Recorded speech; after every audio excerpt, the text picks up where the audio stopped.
All right, here we go. Right, hold on, I'll wait for him to close that door. Thank you, son. All right. Okay, all right. Welcome everybody to another action-packed episode of Empty Out the Clip. I'm about to empty out the clip. Oh, my guest over here is about to empty out this clip on some of his predictions he made last episode. So I know you guys are wondering why another episode so quickly. Well, I could say this is probably an emergency episode, because straight away my man over here, Ash, his predictions failed, at least for the East. So it's good to have the brother on again to explain himself. Yeah, it was funny. Fail a lot, man. Nah, look at it. Some of those games didn't go exactly as I thought they might have gone. But look, Charlotte bombed out. Didn't really come through too much. That's pretty much it in the East that I screwed up on. But I'll start from the top. First off, I screwed up. I fudged a couple of these my stats in the last podcast. I said something about LeBron's assist average being higher this year than it was last year. That was wrong. It was actually the team. So just sorry about that.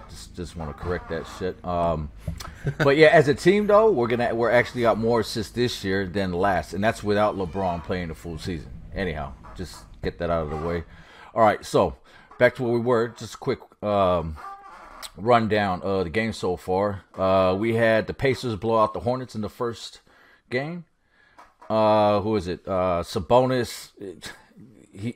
He's the man, yo. Like he's better than his dad, in my opinion. I don't know if anybody remembers his dad. Sully, can you hear me? Because I can't hear you.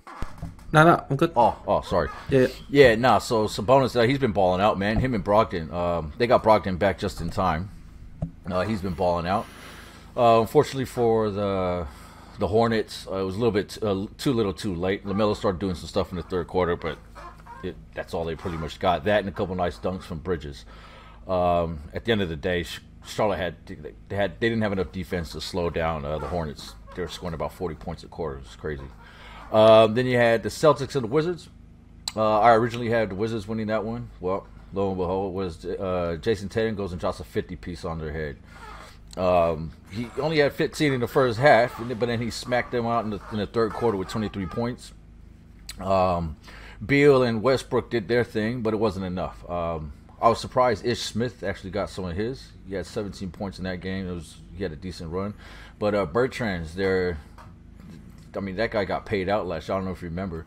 But he shot 0 for 7 on his three-point range. I mean, the dude, he doesn't look like a basketball player. Just big, tall-ass, spotlining dude. And what's he supposed to do? Shoot threes and maybe get a rebound. He did nothing, man. So they're not going to do anything if he can't do what he's supposed to do. Grizzlies, they nutted out a hard-fought game there. Looked like it was going to be a blowout in the first quarter. Then the Spurs slowly got their way back. They even got their came back and got the lead. A couple minutes left in the game, but unfortunately, Spurs didn't make it. That's the second time in Pop's career that he hasn't made the playoffs, and it's the first time in San Antonio Spurs history where they've missed the playoffs 2 years in a row. So who knows? Maybe it's lottery time for them next year. But with Pop, you're never gonna concede that. You know what I mean? So who knows?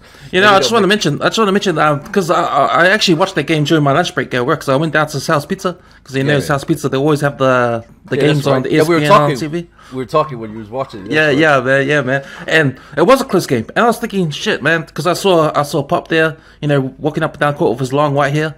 Well, I don't know about that look, man. That's like he looks like the bad dude. He looks like the bad guy from Mad Max because he's not even a mask and shit. All he needs is like fucking Tim Duncan to be on the front with a guitar, some flames and shit. Yeah, well, when I was thinking because I was watching the game, it was so close. I know because I'm a guy that I always love the underdog, and I always think like the young guys coming up. They're the ones going to take over the old guys. So, I don't have much love for the old guys, but I did at that time when I was at South Pizza watching. I kind of felt sorry for Spurs. I wanted them to win. And when I remember messaging you about it, and you came back to me and said, "Nah, fuck Pop, man. Fuck those Spurs, man." That guy. Oh yeah, that's right. Okay. Okay. You should have changed my mind. You changed my mind, man. Yeah, man, I was a fuck pop, man, dude. It's like watching the Crusaders, man. You know, you just like, come on, man, really, you guys gonna keep winning, man? I mean, fortunately for us, the Spurs don't win the whole damn thing every year. You know, where the Crusaders, they just win the whole damn thing. But look, it's about time that they take a step back and start losing. And I can't stand the Spurs, man. That was actually one of my favorite games out of all those 4 games that were in the play-ins. That game and the Lakers game were my favorite games. Those were real competitive games. Man. Yeah, man. Well, going to the Laker game, I was gonna go there after this, but we might as well go there next, seeing as that's sort of the proper segue, seeing as you brought it up. Look, man, I'm not even gonna lie. Look, that first half, the defense that Toscano and Wiggins was playing on Braun, and the defense that Dre was playing on AD was suffocating, man. This is me being a homer again. I actually wasn't really worried at any point in that game that we were going to lose. Like in most NBA games today, if you're within 10 points with 2 minutes left, there's still a chance. Do you know what I mean? So for it to have been as close as it was down the sort of tail end of the game, I still wasn't really that worried. 13 points at halftime doesn't bother me much. But with all that aside, I mean, the first half, the Warriors were killing it, man. We couldn't get shit going. Their defense is the reason why we couldn't get shit going. LeBron and AD just were playing real passive. They didn't have much of a flow. As much as I could say, oh, you guys are playing weak, you got to give credit to the Warriors defense, man. Their defense stood up, and they popped in 9 threes in the first half between Toscano, Mulder, Steph, Bazemore, and Wiggins. Wiggins had an awesome game, man. What do you get, like 20-something points? Steph got his 37. Like I said, we win if we hold Curry to 35 points. So it's a bit closer than we wanted, but yeah, he had 37. One of the things that kept us in the game, though, my Lakes, was Caruso. Homie finished with 14 points, 3 rebounds, 2 assists, 3 steals, and a block, and he had 12 of those points in the first half. Without Caruso, it could have been a 20-point lead at the half for the Warriors. But one thing that I don't hear enough out, on sports talk and all that, is no one gives enough credit to the coaching staff of the Lakers. Throughout the playoffs last year and throughout the season, you'll always see where they struggle in the first half of any game, or maybe drop a game in a series. They come back. It's that halftime adjustment or the adjustment between games, where that coaching staff they figure it out and they fix it. Happened in this game. Third quarter, Lakers came out, just told the Warriors, "What's up, man? We're not going to roll over. This is our house." Even though I don't know who, for those of you that watched it, sounded like it could have been Golden State's house because there's a lot of Warriors fans there. But yeah, look, we ended up getting our first lead of the game at the beginning of the fourth quarter. Golden State didn't go away. They came back. They managed to get back the lead, even though we were out at between 4 and 5 and 6 points, sort of through the middle of the fourth. Near the end of the game, Golden State came back, got the lead right near the end, and at the end of the day, AD finally manned up. Look, dude had 25 points. He seemed weak in the first half. He finished with 25. He only had 5 in the first. 20 in the second. LeBron finished with a triple-double, which not a lot of people even talk about. But, look, LeBron, that 3 at the end of the game, people would talk shit. Stephen A. Smith wanted to say, oh, it was lucky. Bullshit. He squared up. He threw that thing like we see him shoot it 100 times, and he made the 3. Simple as that. Curry was throwing some crazy shit like he always does. At the end of the day, if we didn't win it in regulation, I thought we had it in overtime. But I'm glad we didn't have to go with that. And yeah, I mean, yeah. What did you think, man, about that Laker Warriors game? Yeah, I agree with you with on the defensive end in terms of how the Lakers won the game, because they had to adjust when they had what's his name, Schroeder on Curry, and Curry was scoring on him, so they made that adjustment where they put back Caruso on plus Wesley Matthews, because he was another guy that on the defensive end helped his team. I think he had like a plus 20 or something crazy like that. He had a crazy stat, and exactly what you said. Wes Matthews and Uso were able to put the clamps down on Steph a little bit. I mean, you can't really shut him down fully, but it is what it is. There was a stat I forgot to mention that actually didn't even hold up in this game. But over the last 10 games Curry played in Staples Center, he's averaging 22% from 3. He ended up knocking down 6 or 7 in the end. But I mean, it was when Schroeder was on. I mean, I'm a little bit worried here with Schroeder because he's not looking himself just yet. But he was in that whole COVID protocol thing. He was out for 2 weeks, so maybe he's still getting his legs under him, hopefully. But I was really surprised at the Warriors, man. They had some guys, some no-name guys that you don't, your average NBA fan wouldn't even know who the hell they are, like Mulder, Toscano.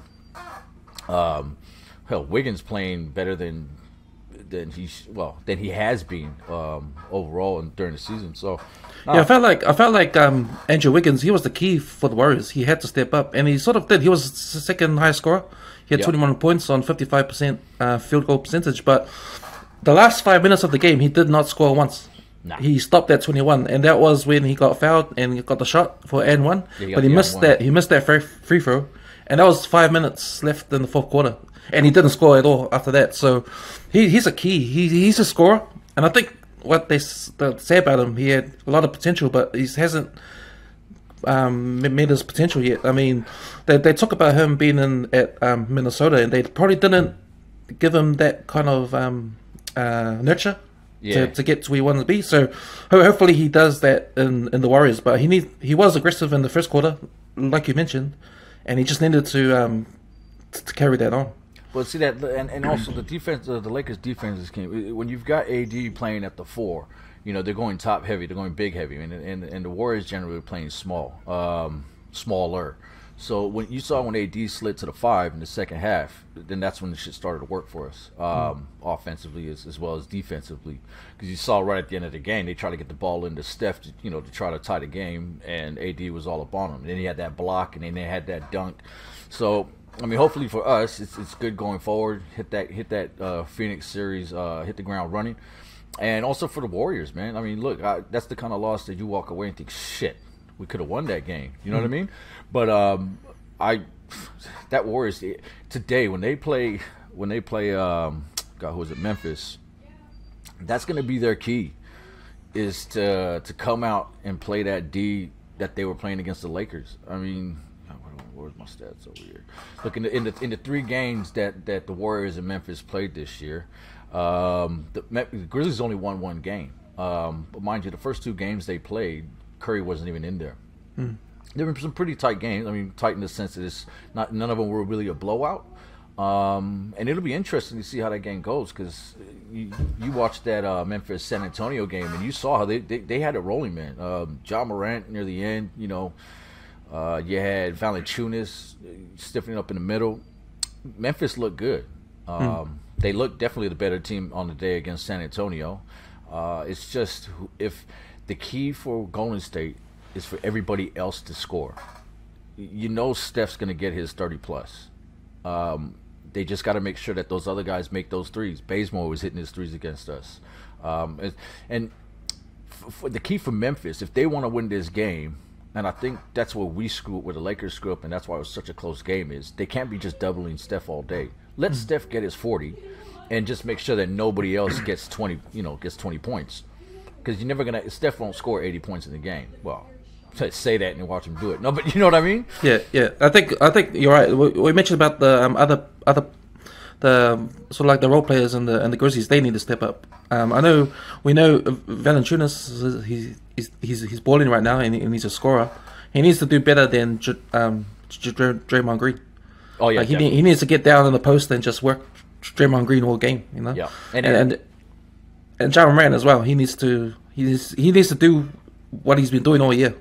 That's right. If they can get under the Warriors' skin, get under Dre's skin, get him a little bit pissed off, let him get a tick or whatever, that they might have a chance.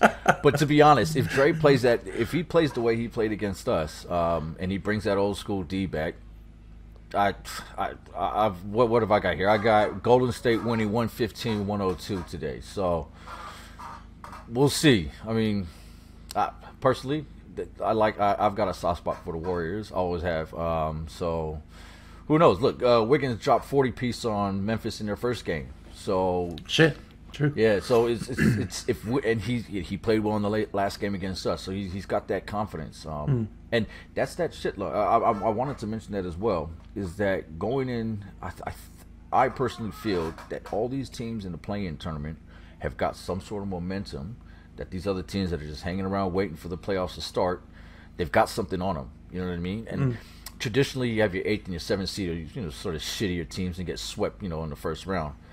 This year, the 7th and 8th teams, they're not garbage. These teams can do some damage. So I think we're all NBA fans are in for a treat this year. This is going to be one hell of a playoffs. I mean, it's a lot closer than we might think. I've got a question for you. Like, if assuming the Warriors win today, they play they're playing who they're playing? They'll be playing Utah Jazz.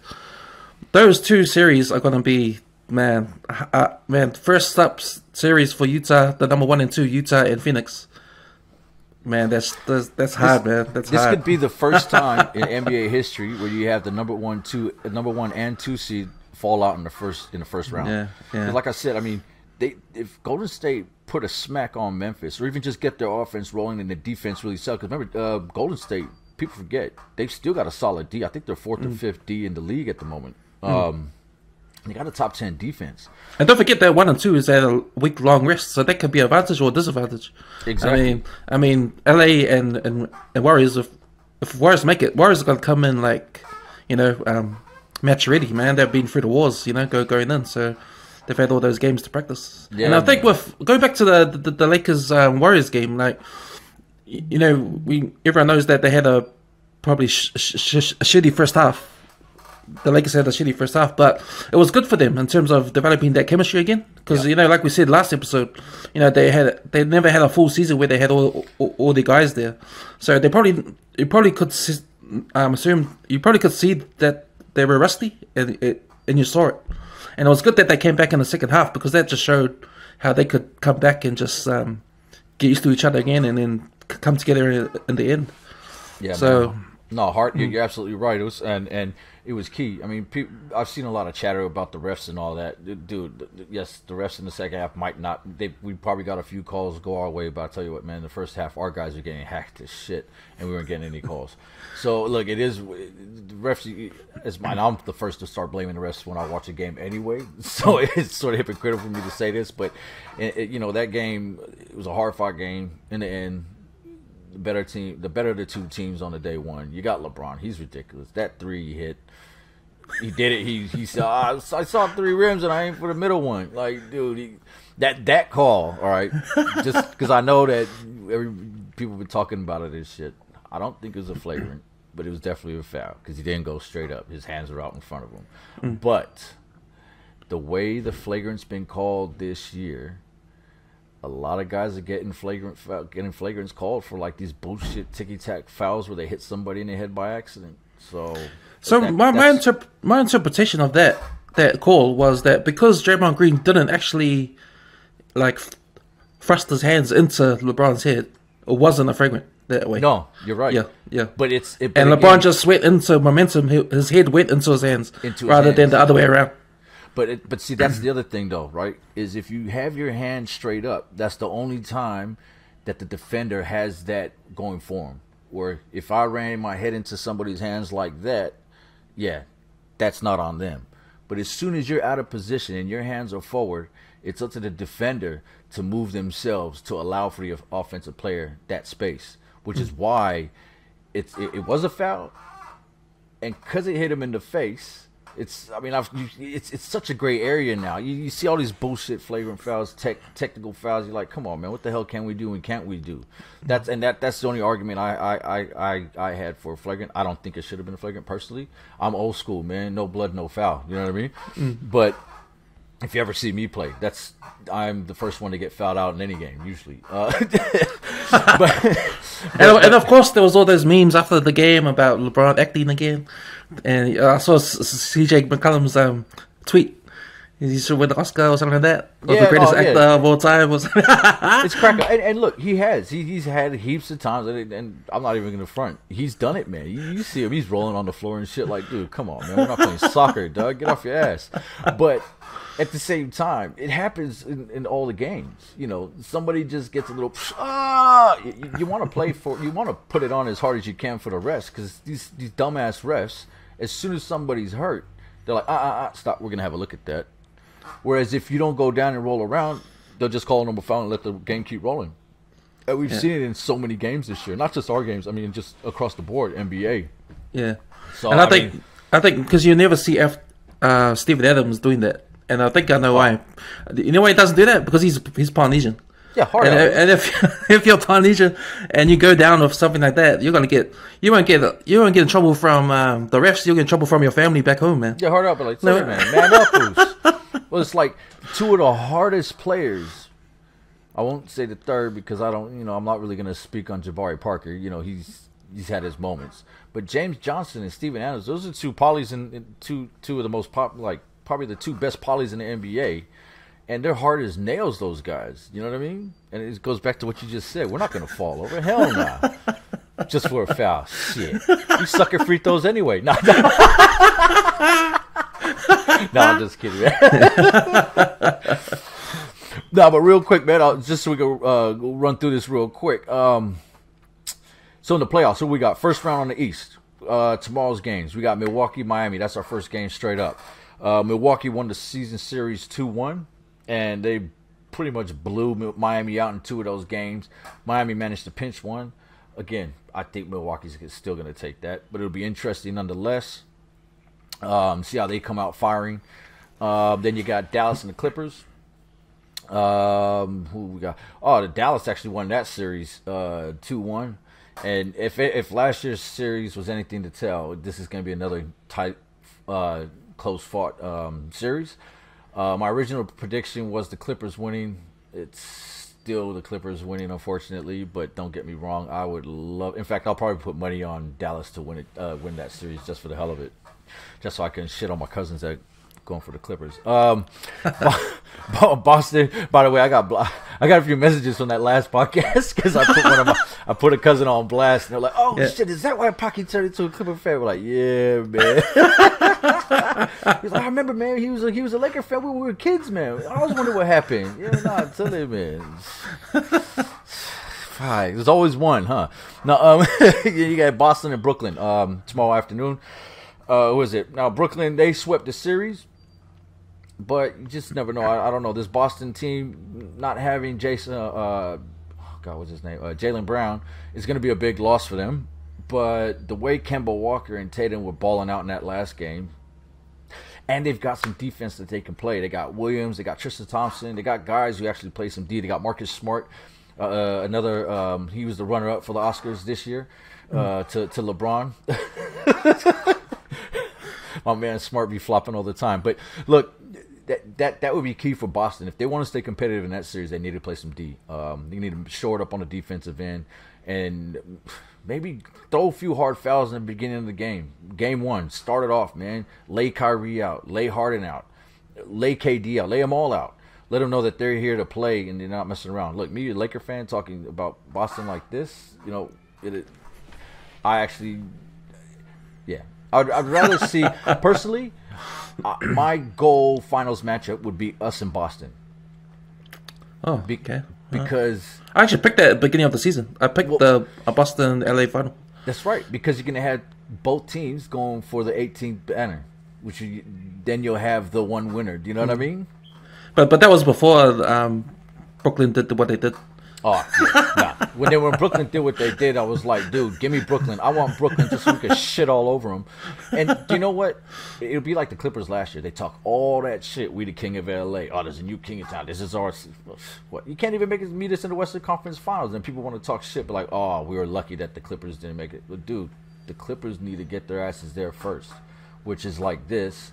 Brooklyn need to get their asses to the finals for me to see my Lakers punch them in the mouth. But I actually don't think they're gonna make it anyway. So if they can survive this series, then like we said before, they get who do they play next up? I can't remember. Anyways, the next the next game after that in the afternoon, the last game tomorrow is Denver and Portland. Now your boys they lost the season series 2-1. But they were all tight-ass games, and the one game that was a blowout was when you guys beat them, and that was the most recent game. So I think with that being said, Portland's sort of on a roll at the end of the season. Denver coming limping into the game without Jamal Murray. Jokic, he's our MVP. It'll be a good game, man. That's the kind of series where I think the first game will dictate the rest of the series. But we'll see. Then we got Monday, our Monday, their Sunday over to, on the state side. We got Philly and Washington. Now, for all of us that don't remember, you got that Russ Westbrook versus Embiid beef. Where the beef at? It's gonna be fun. I was thinking that it was gonna be Boston and Philly, but instead we're giving even a better matchup. Because where I thought I wanted to see KD and Harden going against Westbrook, dude, Westbrook versus Embiid's even better, man, because they talk so much shit, the two of them. So it's going to be fireworks first thing in the morning Monday for us. Who is it? Let's see, Philly won. I'm actually concerned about. I'm actually concerned about the Wizards because they had a blowout. They blew out Pacers, and I don't think that was good for them coming into the 76ers game. A little bit too much confidence. They're probably yeah, or just not that haven't got that match sort of hardened. You want a hard victory, be like how the match hardened enough. Yeah. So I think probably what they'll be happy about is that it is a 7-game series. They've got time to figure it out, but we'll see. Well, they've got a massive problem because who the hell in Washington is going to slow down Embiid? Embiid, if Embiid puts on his Shaq face in the morning and just decides I'm going to work in the key, fuck shooting threes, fuck these little ugly fadeaways, dude, get your ass in the key and just feed the man, just let him beast on him. You know what I mean? Mm-hmm. If he can do that, Washington don't have a chance. Westbrook can have 4 triple doubles. He can have a 20-20-20 game for all. Doesn't mean shit, because unless you can stop that big man down low, they're gonna have to throw everybody out. You're gonna have Alex Len out there. You're gonna have Wagner out there. You're gonna have who else you got? Lopez. Ish Smith's gonna have to ball up. But people forget this Philly team is built that it's a defensively minded built team because you got Dwight coming off the bench. It'll be. I reckon it'll be a fun series to watch. Might not be super competitive, but who knows? Bring out the brooms. I think the 76ers will bring out the brooms. Yeah, I think so too. Similar to this next series I'm gonna be talking about. So you got Lakers and Phoenix. I don't think it'll be a sweep. I think it'll be a gentleman's sweep. They might pick one, whether it's game 1 or game 2. I don't think we'll drop a game at home. We'll still maybe one of the first 2 games. We actually lost the season series, but we whipped that ass in the last game with a full Phoenix squad, and that was us playing without Schroeder, Kuz, and Braun. Like I said, that first game we might drop the first or second game, but once we get to rolling, and Braun's, you can see Braun actually being Braun through a whole game. Then I don't think Phoenix don't have an answer. I think our defense, our backcourt defense, between Caruso, Schroeder, and Wesley Matthews, and just by committee in general, they'll be able to slow down CP3 and Booker enough to the point where we should be able to win each game by roughly, say, around 10 to 12 points. Then you got Atlanta, New York. After that, New York won they swept the season series there. I don't see anything really changing. Atlanta could sneak a game or 2, but still got New York winning that series. And then the last series to figure out is whoever wins today. I got Golden State winning that. So Golden State, Utah, we already spoke on that. If Draymond, if they get there and Draymond's able to do against Gobert what he did to AD and just annoy the hell out of him, get him into foul trouble, Golden State can make that a series. So my predictions, the only predictions that changed, I had a 7-game series in Brooklyn and Washington previously, but it's going to be Brooklyn and Boston. I got Brooklyn taking that in 6, and I got Philly beating Washington in 6, which still leaves us with the same finals. So we haven't changed anything in the end. One thing I do want to mention, I forgot to mention in the last podcast, was that my Lakers sitting in the 7th seed in NBA history. The lowest seeded team to win an NBA championship was the 95 Rockets in the 6th seed. So never have you seen a team lower than the 6th seed win an NBA title. So it's all they'll make history if they do it. But I just thought that was worth mentioning, just because this is sort of one of those years where you see teams seated a little bit lower having a bit more of a chance than in previous years. I mean, I think it drops off. There was 1-4 seed. It was the 69 Celtics, and before that, it was only number 1, 2s, and 3 seeds that won the NBA title every year. Yeah, I remember that Houston Rockets team. That was when they got their moniker Clutch City. Yeah, and that was a big shot Bob and shit. Yeah. Yeah, had Hakeem. The New York Knicks make it to the finals, but lost. But they were 8th seed one year, one season. I think there was a 7th seed. Oh, okay. They may have been an 8th. I actually don't have that in front of me, but that was when Allen Houston was there.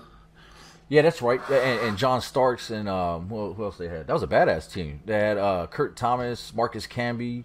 Kirk Thomas, yeah, that's right. Larry and they made it all the way to the Sprewell. Finals, but they lost. That's right, and that was one of Jordan's years off when he went to play baseball, wasn't it? No. That was when the Knicks lost to Pacers. Oh, sorry, in the conference finals, you're saying? Yeah. Yeah. Yeah, nah, that was a fun Knicks team, huh? With Larry Johnson, Grandmama, and all that. Nah. Yeah. So and again, we spoke about it the other day. Having the Knicks back in the playoffs. When the Knicks are in the playoffs, it's good for basketball.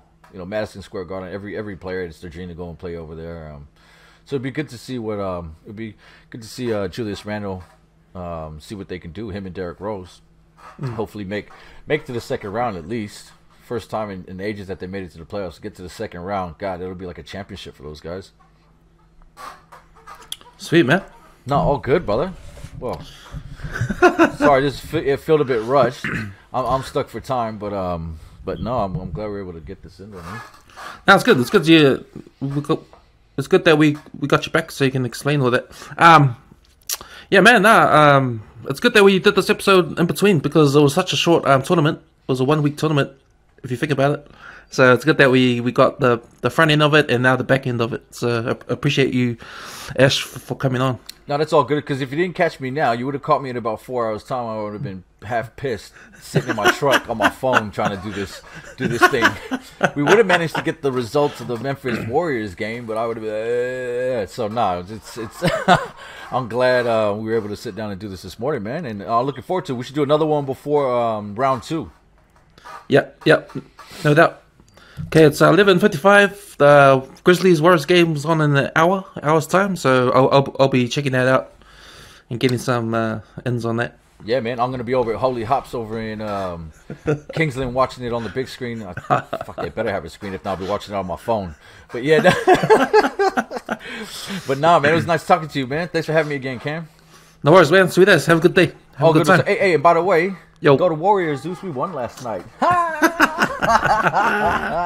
Yeah, and I'm talking about NRL Warriors, by the way. Yeah. And go to Blues tonight. All right, Moso. Right, cheers. Fa salute.